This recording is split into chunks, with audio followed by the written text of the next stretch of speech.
저희 기도하고 함께 하나님 말씀 읽도록 하겠습니다.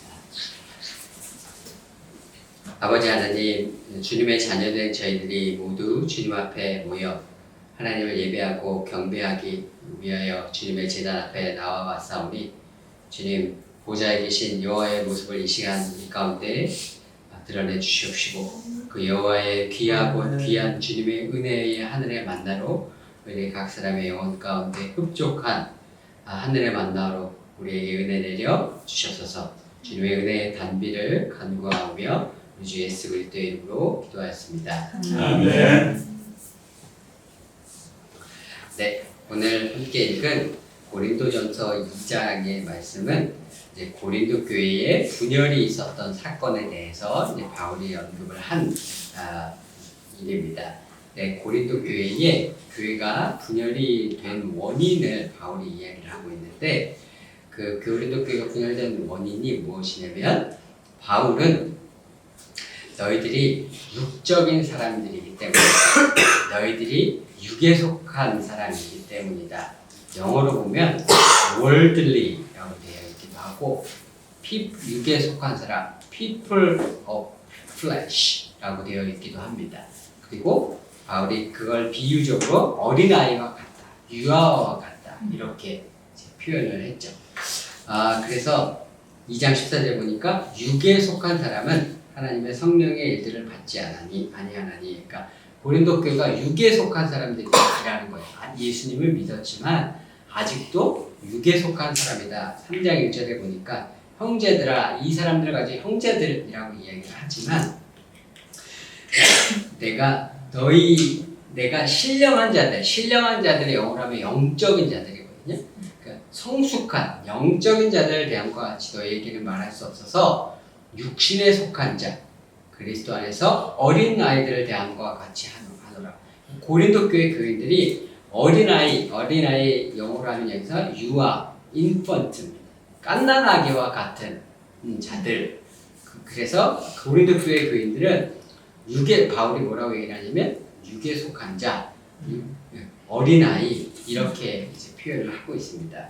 근데 이 육적인 사람이란 어떤 사람인가? 이걸 언어적으로 이렇게 조금 우리가 이해하기 위해서는 바울이 얘기한 육에 속한 사람, 육적인 사람이 어떤 사람인가? 이걸 정확하게 이해하려면 우리가 이제 헬라어 원문을 조금 봐야 될 필요가 있습니다. 이제 헬라어를 보면 사람이 영과 혼과 육으로 이루어져 있잖아요. 그래서 영을 헬라어로 뭐라고 그러냐면 우리가 푸뉴마라고 불러요. 헬라어로 영을. 푸뉴마가 영이고 영적인 이런 형용사가 뭐냐면 푸뉴마티코스라는 형용사가 있습니다. 영적인이에요. 그럼 이걸 영어로 번역하면 spiritual 이렇게 되겠죠, 그죠? 영적인 사람, spiritual man 이렇게 하면 됩니다. 바울이 고린도 교회는 너희는 spiritual한 사람들이 아니라는 거예요. 너희는 푸뉴마티코스 하지 않고 영적이지 않고 않다 하면서 뭐라 하냐면 너희는 2장 14절에 너희는 육에 속한 자다, 육신에 속한 자다 이렇게 얘기를 했는데 이 육이 헬라어로 뭐냐면 영어로는 flesh잖아요. flesh 혹은 body인데 이게 헬라어로 뭐냐면 사르크스라고 해요. 이 사르크스는 형용사형이 사르키토스라고 해요. 이걸 번역하면 영어로는 fleshly 혹은 bodily 이렇게 표현을 할 수가 있습니다. 그래서 이제 영어로 번역인데 너희는 육적인 사람이다 하는데 영어로 people of flesh 이렇게 번역을 한 거죠. 근데 문제는 중간에 이 혼을 어떻게 번역하느냐인데요. 왜냐하면 여기에 혼이 이제 헬라어로 푸시케라는 단어예요. 이제 여기서 이제 우리 사이콜로지 이런 단어들이 나오는데 사람의 혼, 이제 이성적인 영역, 마인드의 영역, 이게 혼의 영역이란 말이에요. 그러면 소울인데 그래서 이 푸시케의 헬라어로는 형용사형이 있어요. 푸시키코스라는 헬라어 형용사형이 있어요. 그럼 이걸 문자적으로 그대로 번역을 하면 혼적인 이렇게 되겠죠, 그죠?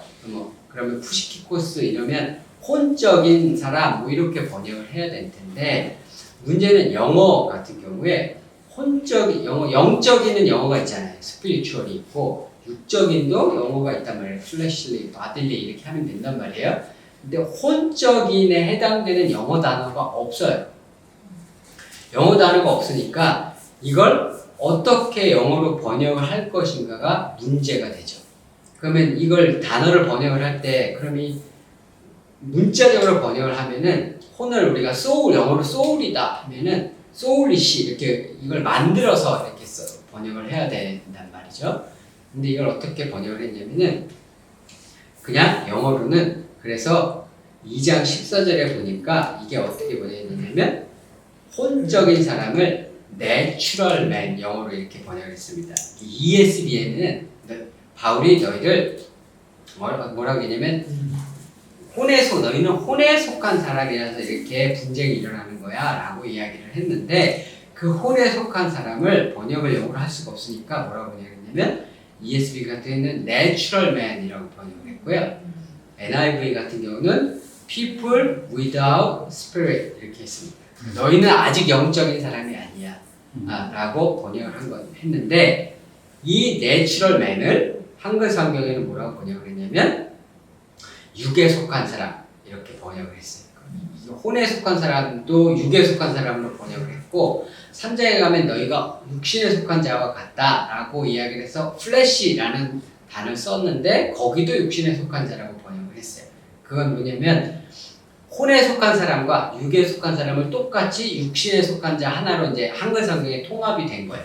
근데 이게 틀린 번역이냐 하면 그렇지가 않은 것이 왜냐하면 바울이 지금 고린도 교회 교인들을 이 너희들이 영적이지가 않아서 영적인 사람이 아니라서 이렇게 분란이 일어나는 거야. 그래서 육에 속한 사람과 혼에 속한 사람을 똑같이 영에 속하지 못한 사람, 성숙하지 못한 사람, 어린아이와 같은 사람으로 똑같이 취급을 하고 있거든요. 그러니까 이 혼에 속한 사람 역시 아직 영적이지 못한, 성숙하지 못한 그런 육에 속한 사람으로 바울은 지금 고린도 교회 교인들을 취급을 하고 있습니다. 근데 이 혼적인 사람들이 어떤 사람이냐면요. 혼적인 사람들은 이런 오늘날 현대의 크리스찬들에 비유를 하자면 우리 오늘날 교회에서 하는 많은 활동들이 오늘날 한국의 크리스찬들이 성경 공부 이런 것들 좋아하잖아요. 그죠? 예전의 신앙생활은 저희 어릴 때 시골 교회에서 저희 어르신들 제가 봤던 어른들의 신앙생활은요. 성경을 집에서 성경을 많이 읽으시지는 않으셨던 것 같아요. 성경을 읽고 그런 활동들은 별로 없으시고 대부분 교회 가셔서 주로 기도하시는 형태의 신앙생활들이었습니다. 집에서도 그 교회 가셔서 기도하시는 모습들이 댁에서도 기도하시는 모습들이었고 저희 어릴 적에 금요철에를 가면은 밤 9시, 10시에 모여서 아침 새벽 6시까지 기도를 하는 그런 하나님 앞에 부르짖는 형태의 그런 신앙생활이었단 말이죠. 근데 이제 한국 사회도 이제 조금 선진적인 사회가 되어지면서 점점 교회 안의 활동들이 부르짖고 기도하고 이런 활동들보다는 점점 더 성경 공부하고 성경을 읽고 이러한 이성을 바탕으로 지적으로 성경을 공부하고 이해하는 형태의 활동들이 굉장히 점점 많이 일어나죠. 그러면 사람들이 어떻게 되냐면 지식이 점점 늘어나죠. 그러면 대부분의 사람들은 내가 성경을 읽었고 큐티를 했고 성경 공부를 했고 심지어는 신학을 공부하는 이 행위를 사람들은 다 당연히 내가 영적인 활동을 했다고 생각을 할 겁니다. 그래서 영적인 활동을 했고 그래서 그런 영적인 활동들이 계속해서 내 삶에 이루어지고 있기 때문에 내가 있는 성경 지식들이 영적인 지식이라고 생각을 할 것이고 그래서 나는 그 영적인 지식인은 영적인 사람으로 스스로를 생각을 할 거예요. 그런데 고린도 교회가 그런 형태의 교회였다는 거죠. 근데 그런 사람들을 향해서 바울은 뭐라고 그러냐면 너희는 아직 영적인 사람들이 아니라서 너희는 혼적인 사람들이라서 너희는 육적인 사람들이라서 너희는 아직 영이 없는 미숙한 사람들이라서 너희 안에 분란이 일어나는 거야 라고 바울이 이들에게 자기 스스로는 영적인 사람으로 여기는 사람들을 향해서 너희는 아직 어린애들에 불과한 육적인 사람들이야 라고 바울이 지금 이야기를 하고 있는 겁니다. 우리가 성경 공부 같은 거 방금 말씀드렸던 성경 공부 같은 걸 하게 되면 우리가 영적인 활동을 했다라고 생각하는데요. 그게 성경 공부를 했다 하는 것이 자동으로 영적인 활동일 수도 있고 영적인 활동이 아닐 수도 있어요. 큐티를 하는 것이 영적인 활동일 수도 있고 영적인 활동이 아닐 수도 있습니다. 내가 한 성경을 읽고 이해하려고 하는 이 활동들이 하나님의 기도 가운데서 하나님의 성령께서 이끄셔서 내가 성경을 연구하려고 공부하는 이럴 때 성령께서 이끄셔서 그 성령의 임재가 있고 성령께서 가르치는 그 성령의 영을 따라서 나의 이성이 그 성령을 따라서 쫓아가면 그거는 영적인 활동이에요. 그런데 내가 하는 성경 공부가 성령을 따라가는 것이 아니라 이건 앞뒤가 안 맞는 것 같은데 어떡하지? 혹은 이건 앞뒤가 안 맞지만 이러겠지 라고 내 이성이 성령보다 앞서 나가서 내 이성으로 성경을 이렇게 설명하면 될 거야 라고 내 이성으로 내 생각으로 내 지식으로 성경을 재단하고 판단해서 그렇게 내 식으로 이해하는 사람들이 많아요. 그런 사람들의 경우에는 그것은 성령을 따라간 것이 아니라 나의 이성이 주가 되어서 내가 주인이 되어서 이 성경을 이해하려고 했기 때문에 그것은 영적인 활동이 아니라 혼적인 활동입니다. 나의 이성이 중심이 되어져서 움직였던 혼적인 지적인 활동에 불과한 것이지 그것 자체가 성경을 공부했다고 해서 무조건 영적인 활동이 되는 것은 아닙니다. 그래서 그 대표적인 예가 뭐냐면 우리가 흔히 신학에서 얘기하는 자유주의 신학이라는 것이 바로 그 대표적인 예죠. 그 사람들은 성경을 평생 연구한 대단한 성경신학자 박사 중에 박사들인데 그 사람들이 성령을 따라서 성경을 연구한 것이 아니라 하나님을 받아보시고 성령을 따라 성경을 연구해서 그 길을 찾아가기 위해서 순종하면서 하나님의 음성에 귀를 기울이고 성경을 연구한 것이 아니라 자기의 이성이 기준이 되어서 자기의 이성 기준으로 모든 것들을 재단하니까 자유주의 신학이라는 형태의 혼적인 활동, 지적인 활동을 통해서 탄생한 새로운 형태의 학문으로서의 어떤 한 분야의 신학의 한 분파가 이제 형성이 되는 것들이 바로 그런 것들이라고 할 수 있습니다. 그러면 자유주의 이런 분야에만 이런 일이 있는가 하면 그렇지 않아요. 복음주의도 복음주의권 우리 교회 안에도 이렇게 혼적이고 지적인 활동을 하면서 영적인 활동을 한다고 착각하는 경우들이 굉장히 많이 있습니다. 신학계에서도 복음주의 신학계에서도 이런 혼적인 활동, 지적인 활동을 기준으로 이 신학 이론이 수립이 돼서 복음주의 신학에서 가르쳐지는 경우들도 많이 있습니다. 그 대표적인 예가 뭐냐면 은사 중단주의라고 하는 교리예요. 그건 뭐냐면 하나님의 은사와 계시와 방언과 치유의 기적과 이런 기적들은 사도시대까지만 있었던 것이고 성경시대 이후에는 다시는 일어나지 않는다. 그래서 하나님의 은사는 이제 끝났다라고 하는 게 은사 중단주의라는 그 교리입니다.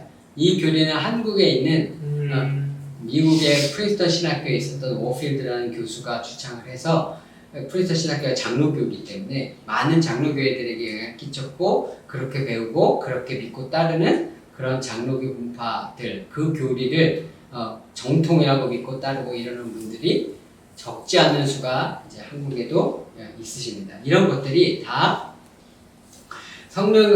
말씀을 연구할 때 성령을 기준으로 해서 성령을 따르는 것이 아니라 오직 내 이성이 기준에서 따른 혼적인 사람들이 자기가 영적인 활동을 했다라고 착각하게 되는 이제 그러한 것들입니다.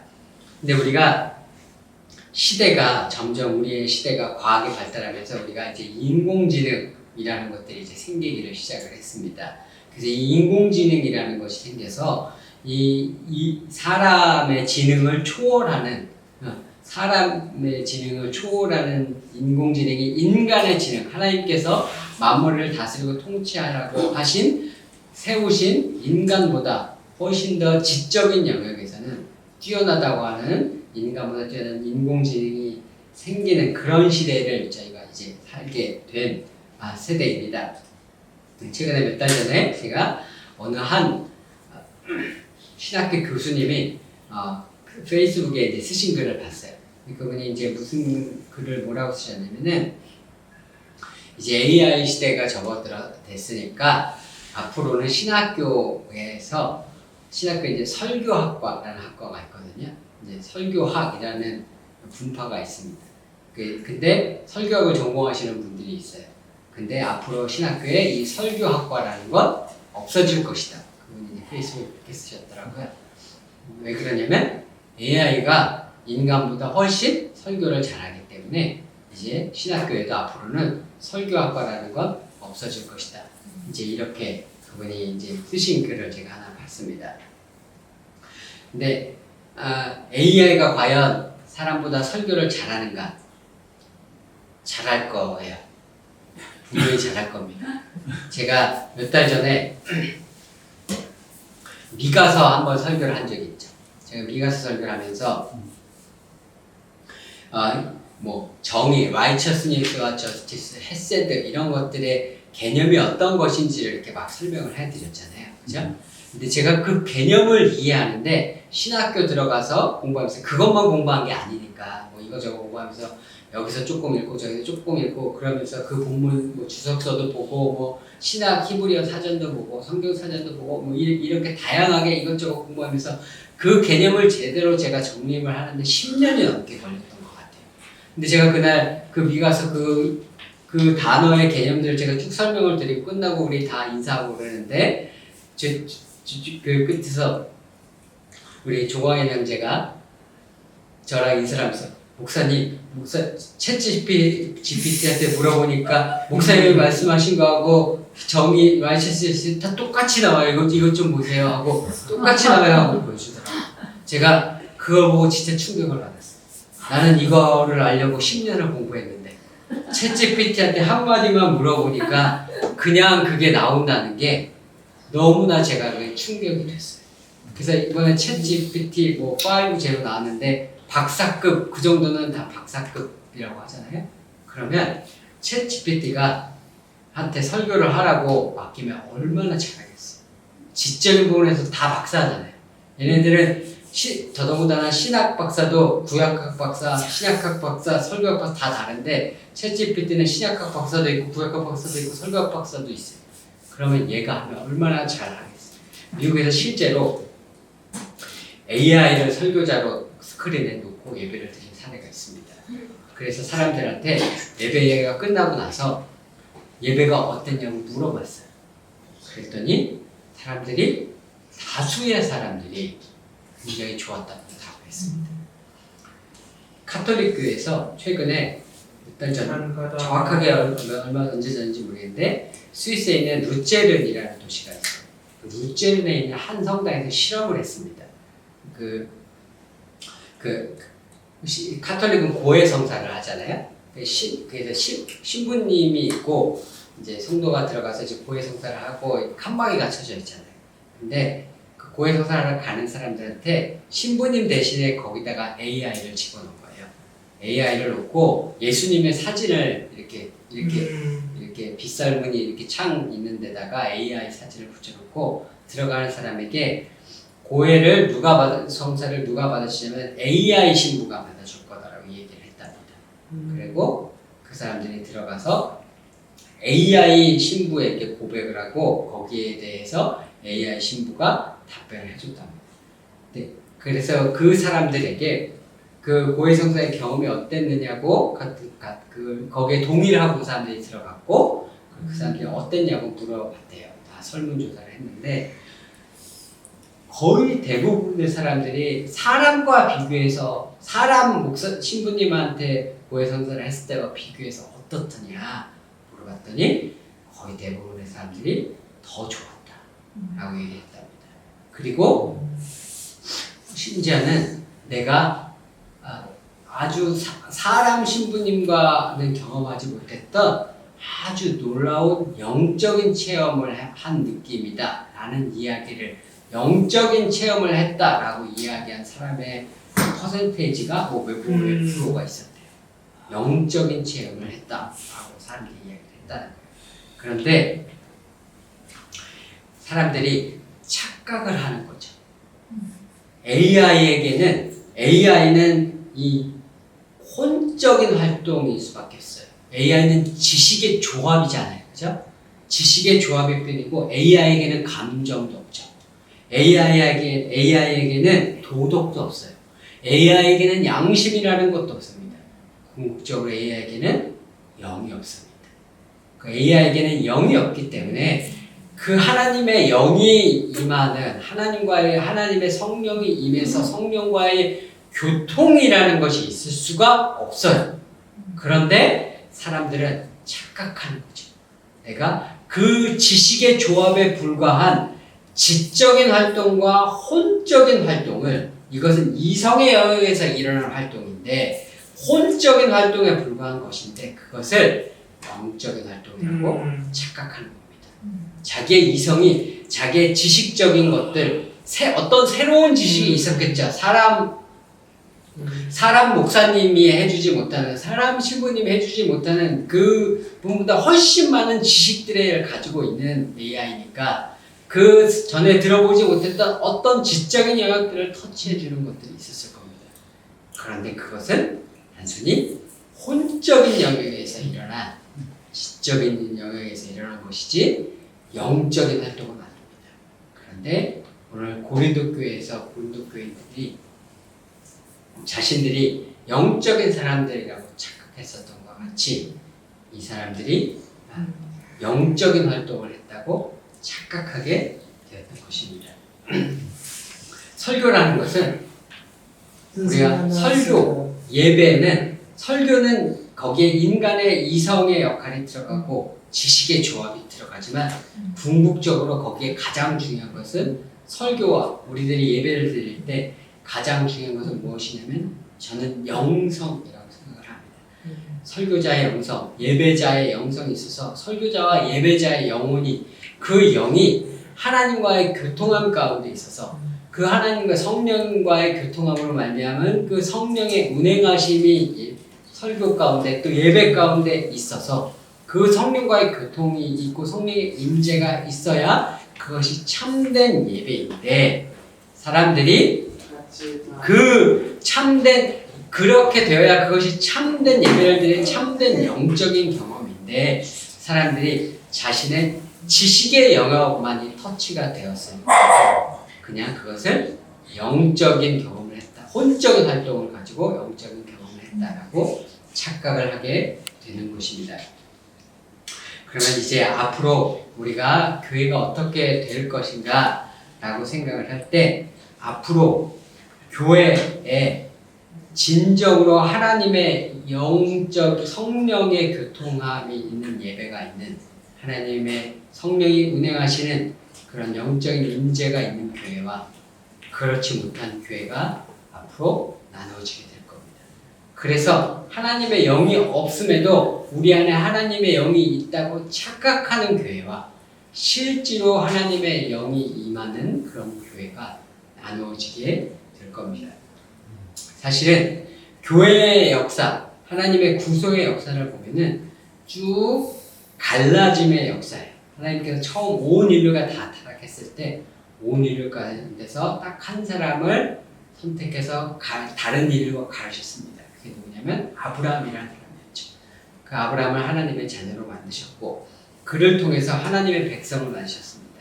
그에게 이삭과 이스마엘이라는 자녀가 있었으나 거기서 이삭과 이스마엘 안에 갈라짐, 하나님의 구분하심이 있었고, 이삭에게 에서와 야곱이라는 아들이 있었으나 거기에서 또다시 갈라지는 역사가 있었습니다. 그리고 야곱의 자녀들만이 하나님의 자녀로서 선택되어 이스라엘 백성이 되었는데, 이 이스라엘 백성도 예수님께서 오셨을 때 예수님을 믿는 사람들과 믿지 않는 사람들을 갈라 참 하나님의 백성이 누구인지 그렇게 갈라지는 역사가 그 가운데서 일어났습니다. 그 이스라엘 백성들이 예수님이 오셨을 때 자기는 다 하나님을 열심히 섬긴다고 생각했어요. 자기는 율법을 다 지킨다고 생각을 했어요. 그러나 실질적으로는 하나님을 대적하고 하나님께서 보내신 이를 대적하는 자리에 섰습니다. 이제 마지막 시대가 되면 하나님께서 새로운 배교의 역사가 예수님께서 새로운 배교의 역사가 있을 것이다 라고 말씀하셨습니다. 마지막 시대에 새로운 배교의 역사가 있을 것이라는 건 교회 안에 이제 예수님을 믿는다고 따르는 자들 가운데 또다시 또 한 번 새로운 갈라짐의 역사가 있을 것이라는 뜻입니다. 그런데 이 새로운 갈라짐의 역사 가운데서 어떤 자가 하나님의 편에 서고 어떤 자가 참된 하나님의 백성이 아닌 참교회가 아닌 자리에 서게 될 것이다.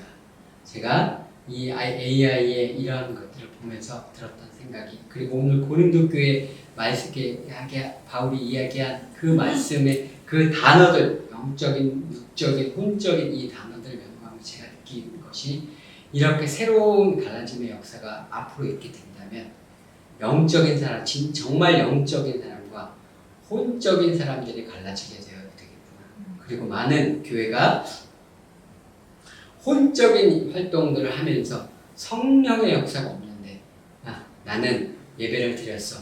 나는 성경 공부를 했어. 나는 영적인 지식이 있어. 그래서 나는 영적인 사람이야 라고 착각하고 살겠구나. 진정한 하나님의 성령의 교통함이 있는 교회와 그렇지 못한 교회가 갈라지겠구나 라는 생각이 들었습니다. 예수님께서 사마리아 여인을 만나셨을 때 사마리아 여인에게 이렇게 말씀을 하셨습니다. 아버지께 참되게 예배하는 자들은 영과 진리로 예배할 때가 오나니 곧 이때라. 아버지께서는 자기에게 이렇게 예배하는 자들을 찾으시느니라. 그래서 이제 교회가 다시 한번 참된 교회와 그렇지 못한 교회가 갈라지게 될 때 하나님의 영의 자리에 서는 자리와 그렇지 않은 자리에 서는 교회가 갈라지게 될 때 진정으로 하나님을 갈망하고 사랑하심으로 말미암아 신령과 진정으로 예배를 하나님 앞에 드리시고 또 그 신령과 진정으로 하나님 앞에 드리는 예배를 통하여 성령의 임재가 있고 그래서 그 성령과의 교통함이 있는 예배를 드리는 그러한 참된 그리스도인의 자리에 서시는 저와 여러분 모두가 되시기를 주 예수 그리스도의 이름으로 축원드립니다. 이 시간 잠시 기도하도록 하겠습니다. 살아계신 주님